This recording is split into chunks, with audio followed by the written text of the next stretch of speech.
So, hi guys, my name is Milton Granadillo.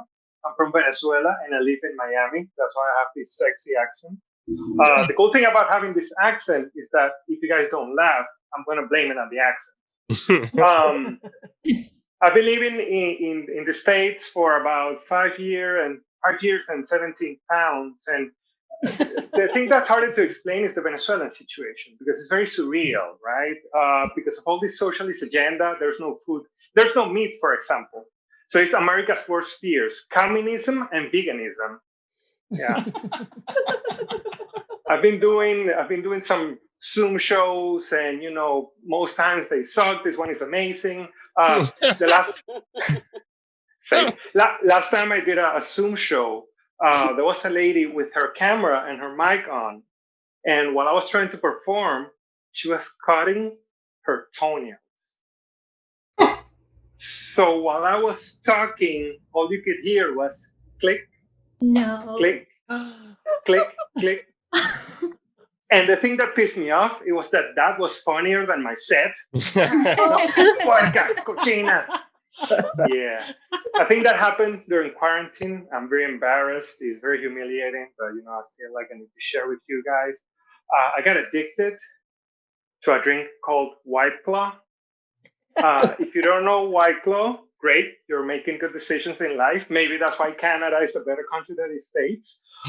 Because White Claw, how can I explain to you? The name is very misleading because it sounds like a hardcore drug, White Claw. Sounds like a metal band, White Claw. But it's actually very tame alcohol with fruity flavor. So every time I order it, I feel like a moron because I'm like, hey, man, I want some White Claw. Yeah, what flavor? I don't know. Mango? Strawberry? Terrible. Terrible. I feel that White Claw is the vaping of alcohol. Terrible. Terrible. I've been trying to adjust to the American system. One of the things that I still can't understand is the measuring system. Like anywhere in the world, my height is 1.82 meters, and that's it. But here in the States, my height is like 4 feet and 3/4 of the penis of King George the Eighth. I don't understand it, man. Speaking of measuring system, I don't get how some people here talk about race in terms of percentages and fractions. The other day, a friend of mine was like, "Hey, man, you were like this girl. She's 1/4 Indian." Well, Jim, I think you're one half racist. And also, how am I supposed to picture this woman by giving me her recipe? It ends up being like a college test. If Lily's 1/8 African American, 1/8 Hispanic, at what point will the cops pull her over? Thank you, guys. That's my set. Thank you so much. Take care. I love how you started off talking about your accent, and the thing that people notice first about you is ideally what you want to address at the very top.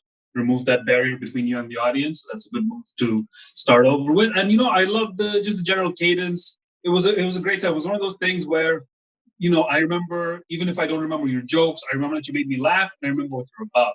So that from that perspective, you have a good stage voice. A technical note I would give you is maybe zoom in a bit, because currently we're looking at some kind of ISIS hostage situation. So Yeah. great job otherwise. So. Your energy is so infectious. I love it. I love how I love how fun it is to watch you. The ending of your set was so strong. I kind of forgot about the beginning part because it was like, I guess it was like a lead-in, but the ending, the premises and the setups and the punches you had were so funny. I just feel like you had two different sets almost.